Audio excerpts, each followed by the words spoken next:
കള്ളത്തരം കണ്ടുപിടിക്കാൻ വഴിയുണ്ടെന്ന് പറയുന്ന വളരെ ലളിതമായ ഒരു കഥയാണിത്. പറയുന്നത് കള്ളമാണോ എന്ന് എങ്ങനെ തെളിയിക്കും? പ്രാചീന ഭാരതത്തിൽ, ഇന്ത്യയിൽ നടന്ന ഒരു കഥയാണ്. ബനാറസ് രാജാവും കോസല രാജാവും കൂടെ ഒരു വഴിയിൽ വെച്ച്, വനാന്തരത്തിലെ ഒരു വഴിയിൽ വെച്ച് കണ്ടുമുട്ടുകയാണ്. ഒരു പ്രശ്നം, ആ വഴി ഇടുങ്ങിയ വഴിയാണ്. ഒരാൾ വഴി മാറാതെ മറ്റൊരു രാജാവിന് കടന്നു പോകാൻ പറ്റില്ല. രണ്ടു കൂട്ടരും വഴി മാറാൻ തയ്യാറാകുന്നില്ല. അങ്ങനെ നിൽക്കുമ്പോൾ, സംഘർഷം രൂക്ഷമാകുമ്പോൾ ബനാറസ് രാജാവിൻ്റെ തേരാളി പറയാണ്, നമുക്കൊരു കാര്യം ചെയ്യാം, ഇതിൽ പ്രായം കുറഞ്ഞ ആള് വഴിമാറട്ടെ. അപ്പോൾ അവരുടെ പ്രായം പരിശോധിച്ചപ്പോൾ പ്രശ്നം രണ്ടുപേർക്കും ഒരേ പ്രായമാണ്. അപ്പോൾ ആര് വഴിമാറി കൊടുക്കുമെന്ന കാര്യത്തിൽ അനിശ്ചിതത്വമായി. അപ്പോൾ ബനാറസ് രാജാവിൻ്റെ തേരാളി രണ്ടാമതൊരു അഭിപ്രായം പറയുകയാണ്, അങ്ങനെയെങ്കിൽ രാജകീയ മഹിമ കൂടുതലുള്ള ആരാണോ അവര് വഴിമാറി, അവർക്ക് വേണ്ടി മറ്റേയാൾ വഴിമാറി കൊടുക്കട്ടെ. പക്ഷെ അതും പരിശോധിക്കുമ്പോൾ രണ്ടു കുടുംബത്തിൻ്റെയും രാജകീയ മഹിമ വലുത് തന്നെയാണ്, നിവൃത്തിയില്ല. മൂന്നാമത് ഒരു കാര്യം കൂടെ മുമ്പോട്ട് വയ്ക്കുകയാണ് ബനാറസ് രാജാവിൻ്റെ തേരാളി. അത് സമ്പത്ത് കൂടുതലുള്ള ആൾക്ക് വേണ്ടി സമ്പത്ത് കുറഞ്ഞ ആൾ വഴിമാറി കൊടുക്കണമെന്നുള്ളതാണ്. അതും പരിശോധിക്കുമ്പോൾ രണ്ടു കൂട്ടർക്കും ഒരേ സമ്പത്താണ്. അവസാനം എന്ത് ചെയ്യും എന്ന് ഇങ്ങനെ അനിശ്ചിതത്വത്തിൽ ചിന്തയിലായിരിക്കുന്ന അവസരത്തിൽ ബനാറസ് രാജാവിൻ്റെ തേരാളി അവസാനത്തെ അഭിപ്രായം പറയാണ്. അതിതാണ്, കൂടുതൽ നന്മയുള്ള ആൾക്ക് വേണ്ടി മറ്റേയാള് വഴിമാറി കൊടുക്കട്ടെ. അപ്പോൾ എങ്ങനെയാണ് ഈ നന്മ ഇനി കണ്ടുപിടിക്കുന്നത്? അപ്പോൾ ബനാറസ് രാജാവിൻ്റെ തേരാളി പറഞ്ഞു, കോസല രാജാവിൻ്റെ തേരാളി പറയട്ടെ രാജാവിൻ്റെ നന്മ എങ്ങനെയാണ്, രാജാവ് നന്മ പ്രവർത്തിക്കുന്നത് പറയട്ടെ. അപ്പോൾ കോസല രാജാവിൻ്റെ തേരാളി പറഞ്ഞു, എൻ്റെ രാജാവ് ഇങ്ങനെയാണ്, അധർമ്മിയോട് അധർമ്മത്തിൻ്റെ മാർഗത്തിലും അസത്യവാദിയോട് അസത്യവാദത്തിൻ്റെ മാർഗത്തിലും പെരുമാറും.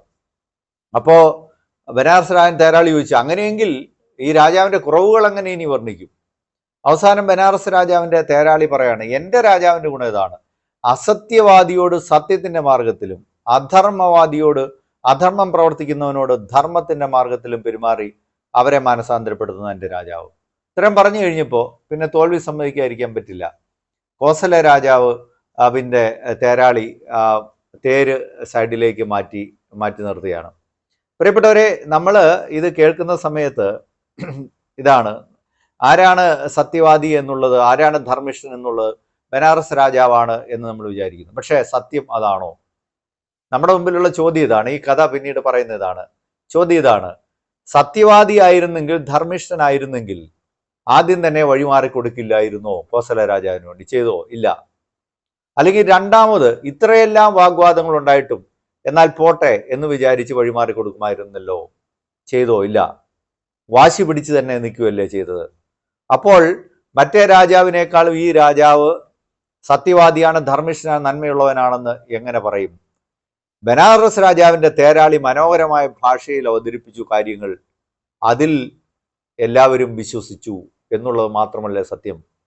പിന്നീട് ഈ വഴിമാറിക്കൊടുത്ത് ഒതുങ്ങി നിൽക്കുന്ന സമയത്ത് കോസല രാജാവിൻ്റെ തേരാളി വിളിച്ച് ചോദിക്കുകയാണ്, ഈ ചോദ്യങ്ങളാണ് ചോദിക്കുന്നത്. അങ്ങ് പറഞ്ഞ കാര്യങ്ങളിൽ ഞങ്ങൾ വിശ്വസിച്ചു, പക്ഷേ എൻ്റെ രാജാവാണ് നന്മയുള്ളവൻ. ഈ താങ്കൾ പറഞ്ഞ കാര്യം വിശ്വസിച്ചിട്ട് വഴിമാറി നിൽക്കാൻ തയ്യാറായി നിൽക്കുന്നത് എൻ്റെ രാജാവാണ്. അപ്പോൾ മഹിമ കൂടുതലുള്ളത് എൻ്റെ രാജാവിനാണെന്ന് വിളിച്ചു പറയാണ്.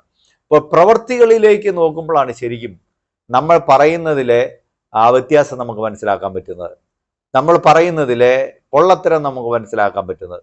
അപ്പോൾ ആ തരത്തിൽ നമ്മൾ പലപ്പോഴും ഇന്നത്തെ കാലത്ത് നമ്മൾ പറയുന്നതിൽ വിശ്വസിച്ച് ആ തരത്തിൽ പോകുന്നു, പ്രവർത്തികളിലേക്ക് നമ്മൾ നോക്കുന്നില്ല എന്നുള്ളതല്ലേ യഥാർത്ഥത്തിൽ ഉള്ള കാര്യം. ഈ പഴയ ഈ കഥ, ഈ ചെറിയ കഥ, ലളിതമായ കഥ നമ്മളോട് പറയുന്ന കാര്യം അതുതന്നെയാണ്. നമ്മൾ ഒരുപാട് വാക്കുകളിൽ വിശ്വസിച്ച് പോകുന്നത് ഈ കാലത്തിന്റെ ഒരു പ്രശ്നമാണ് എന്ന് പറയുന്നു. Subscribe now and press the bell icon. Never miss an update.